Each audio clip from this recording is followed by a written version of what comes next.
नमस्कार दोस्तों। आपके मन में ये सवाल जरूर आता होगा कि शेयर मार्केट क्या है। स्टॉक मार्केट, शेयर मार्केट या इक्विटी मार्केट, इन तीनों का एक ही मतलब होता है। दोस्तों, ये वो मार्केट है जहां आप किसी कंपनी के शेयर खरीद सकते हो या बेच सकते हो। शेयर खरीदने का मतलब है कि आप किसी कंपनी में कुछ परसेंट का ओनरशिप खरीद रहे हो, यानी कुछ परसेंट आप उस कंपनी के मालिक बन रहे हो। यानी उस कंपनी को यदि कोई प्रॉफिट होता है तो आप उस प्रॉफिट में कुछ परसेंट का हिस्सा होता है। यदि उस कंपनी को कुछ लॉस होता है तो उस लॉस में भी आपका हिस्सा होता है। सबसे छोटे स्तर पर मैं आपको इसका उदाहरण बताऊं तो दोस्तों, मान लो आप किसी स्टार्टअप खोलना चाहते हैं, आपके पास सिर्फ 10,000 रुपए हैं, लेकिन वो काफी नहीं है, तो आप अपने दोस्त के पास जाते हैं और कहते हैं तू भी 10,000 लगा दे और हम 50-50 की पार्टनरशिप करेंगे। तो अपनी कंपनी में प्रॉफिट होगा, फ्यूचर में वो भी 50-50% होगा। इस केस में आप 50% शेयर अपने दोस्त को दे दिए हैं।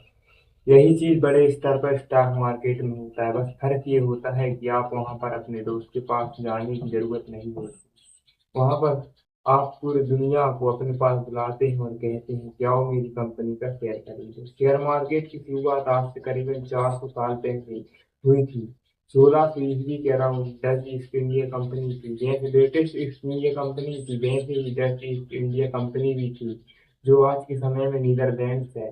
उस जमाने में लोग शिप से बहुत एक्सप्लोरिंग करते थे, पूरी दुनिया का नक्शा डिस्कवर नहीं हुआ था, तो ये कंपनी शिप से भेजती थी और अपनी दूसरी दुनिया की खोज करने के लिए, ट्रेड करने के लिए दूर दूर तक, तो ये ये हजारों किलोमीटर का सफर होता था, जहाँ जो हमें बैठकर इसके लिए बहुत सारे पैसों की जरूरत हुआ करती थी। ये पैसा किसी भी एक इंसान के पास इतना नहीं था उस टाइम पे। ये तो उन्होंने ओपनली ऑफर किया कि आम लोगों को आओ हमारे जहाजों पर पैसा लगाओ, कि जब ये शिप इतना लंबा सफर तय करके किसी और देश जाएगी तो वहां से जो भी खजाना ये लोग लेकर आएंगे, तो एंड में कुछ शेयर आपको भी मिल जाएंगे इन पैसों का। लेकिन ये काम बहुत रिस्की होता था दोस्तों, क्योंकि उस टाइम पे आधे से ज्यादा सिर्फ जहाज लौट कर ही नहीं आते थे, या टूट जाते थे या कुछ ना कुछ हो जाता था। उसके साथ तो इन्वेस्टमेंट में देखा जाए तो बहुत रिस्की थी। यहाँ पर उन्होंने ये डिसाइड किया कि एक जहाज में पैसा लगाने से अच्छा है कि 5-6 जहाजों में पैसा लगाया जाए। चांस तो ये है कि कुछ ना कुछ तो ये उनमें से लौट कर आएंगे ही। यहाँ पर एक जहाज मल्टीपल इन्वेस्ट से पैसे लेता था। यहाँ पर कहीं ना कहीं एक शेयर मार्केट क्रिएट हो गया। ओपनली बेडिंग होती थी वहां पर जहाजों पर। वहां के डॉक्स की वह जगह होती है जहां पर शिप निकलती है। देखते ही देखते ये सिस्टम बहुत सक्सेसफुल हो गया, क्योंकि कंपनियों को जो भी पैसा चाहिए था वो आम लोगों से पूरे कर देते थे, और आम लोगों को जो पैसे की जरूरत थी वो कंपनियां पूरे कर देती थी।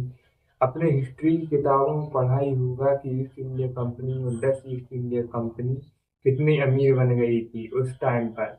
और आज के दिन दोस्त उस हर कंट्री में अपना एक स्टॉक एक्सचेंज है, और हर कंट्री में स्टॉक मार्केट बहुत डिपेंडेंट बन गई है। स्टॉक एक्सचेंज वो जगह है जहां बेडिंग जहाज पर कंपनियों के शेयर खरीदते और बेचते हैं। दो प्रकार के मार्केट के रूप में इसे समझा जा सकता है। एक मार्केट है प्राइमरी मार्केट, दूसरा मार्केट सेकेंड मार्केट।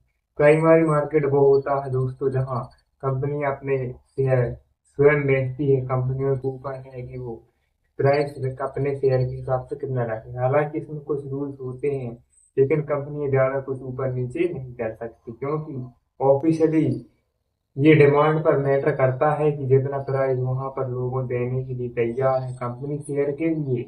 अगर कंपनी की वैल्यू लाख रुपए है तो वो अपनी 1 लाख शेयर बांटती है। एक शेयर के रुपए 1 रुपए की ऑफर करती है। यदि उसकी डिमांड ज्यादा है तो लोग चाहते हैं कि मैं भी शेयर खरीदूं, मैं भी शेयर खरीदूं। कंपनियां ज्यादा प्राइस में बेच पाएगी अपने शेयर को, तो आजकल की कंपनियां क्या करती हैं, एक मिनिमम प्राइस होता है और एक मैक्सिमम प्राइस होता है।